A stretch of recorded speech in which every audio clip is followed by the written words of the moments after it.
주시는 이에 감사하는 5분 묵상, 열왕기상 6장 11절에서 13절 신앙의 형식보다 순종을 붙들라 라는 제목으로 하나님의 말씀 듣겠습니다. 어떤 일에 집중하다 보면 목적과 수단이 뒤바뀔 때가 있습니다.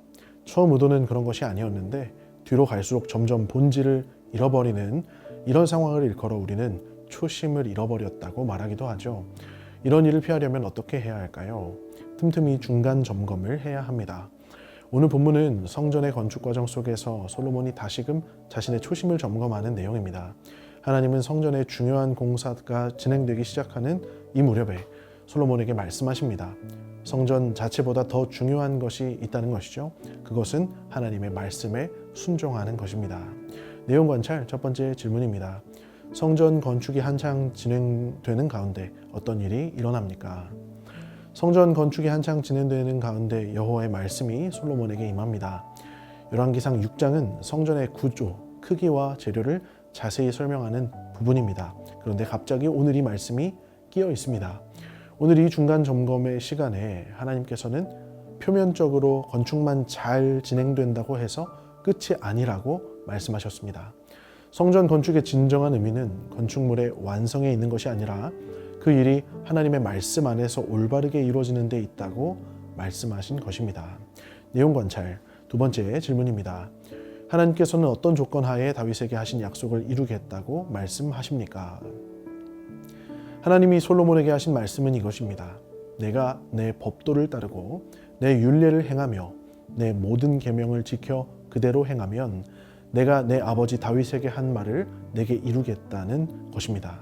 여기서 중요한 것은 따르고 행하고 지키고 그대로 행하는 것, 즉 순종입니다.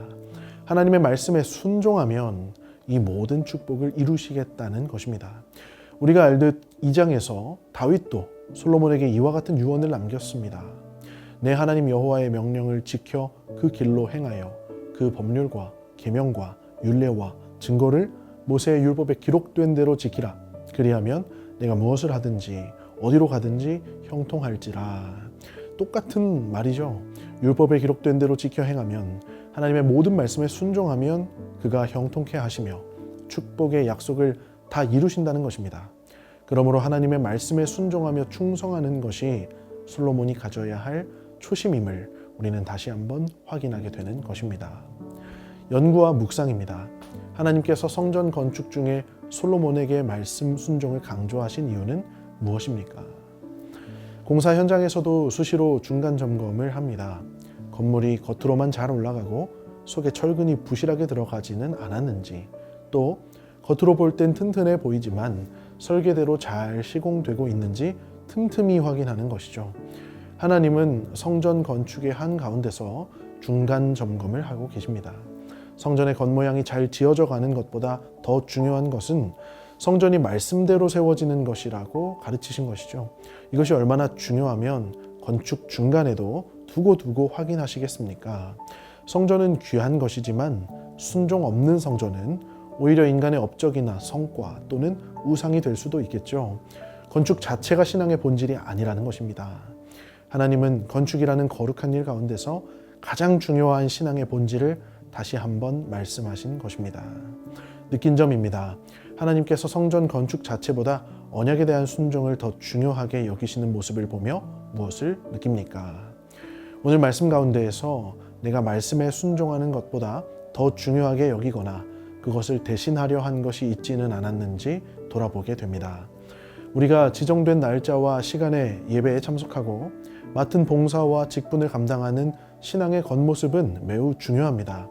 그러나 그 모든 활동의 이면에 말씀 앞에 순종이 바로 세워지지 않는다면 껍데기만 있고 속은 빈 형식에 지나지 않을 수 있다는 것이죠.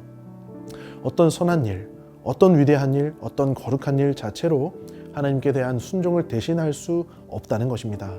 아무리 크고 튼튼하고 보기 좋은 상자를 마련해 놓았어도 그 안에 내용물이 없이 비어 있으면 그것은 선물이 아닙니다. 물론 신앙의 형식도 필요합니다. 하지만 그 안에는 말씀에 대한 순종이라는 내용물이 반드시 채워져 있어야 하는 것이죠. 오늘 말씀을 통하여 우리 자신도 각자 우리의 삶, 우리가 맡은 모든 직분과 봉사 안에 과연 어떠한 순종의 열매들을 채우고 있는지 돌아볼 수 있기를 원합니다. 결단과 적용입니다. 내가 신앙의 형식이나 활동을 말씀 순종보다 앞세운 적이 있다면 언제입니까? 신앙의 형식보다 말씀에 순종하는 자세가 내 삶의 중심이 되게 하기 위해 오늘 무엇을 실천하겠습니까? 성전 건축이 한참 진행되는 가운데 하나님은 솔로몬을 멈춰 세우시고 마음의 중심을 돌아보게 하셨습니다. 오늘 우리도 주신 말씀 앞에 멈춰 서서 신앙의 중간 점검이 이루어지기를 원합니다. 우리가 외적인 형식이나 겉모습이 잘 이루어져 있다고 해서 말씀에 순종하는 것을 경시하지는 않았습니까? 다양한 예배와 봉사의 자리에 참여한 것만으로 이미 다 충분하다고 생각하지는 않았습니까? 다윗이 아들 솔로몬에게 요구했던 것, 또 오늘 하나님께서 솔로몬에게 말씀하신 것은 하나님의 법도와 율례와 계명을 지켜 행하는 것이었습니다. 그러면 주께서 모든 것을 형통케 하시며 모든 약속들을 이루신다는 것입니다. 오늘 우리가 붙잡아야 할 말씀들을 기억하기를 원합니다. 주일 담임 목사님의 입술을 통하여 선포된 말씀을 통하여 또 매일의 말씀 묵상, 또 우리 주위의 사람들을 통하여 주께서 우리에게 말씀하신 순종의 분량을 채울 수 있기를 원합니다. 참된 신앙은 밖으로 드러난 겉모습이 아닌 그 중심의 순종에 있습니다. 오늘 다시 한번 이와 같은 신앙의 중간 점검을 통하여 우리의 중심이 말씀을 바르게 향하고 있는지 돌아보며 말씀 붙잡기에 힘쓰는 성문의 모든 영가족이 되시기를 진심으로 소망합니다. 이 시간 함께 합심하여 기도하기를 원합니다. 수단과 목적을 분명히 하여 초심에서 멀어지지 않고 날마다 첫사랑과 첫 마음을 붙잡고 살아가는 주의 자녀 되게 하소서. 오늘 우리의 마음과 중심을 돌아보며 다시 한번 말씀에 순종하는 신앙으로 바로 세워지게 하소서. 성문교회 모든 예배와 사역을 통하여 말씀 위에 바로 서는 신앙, 말씀의 능력으로 살아가는 신앙 되게 하소서.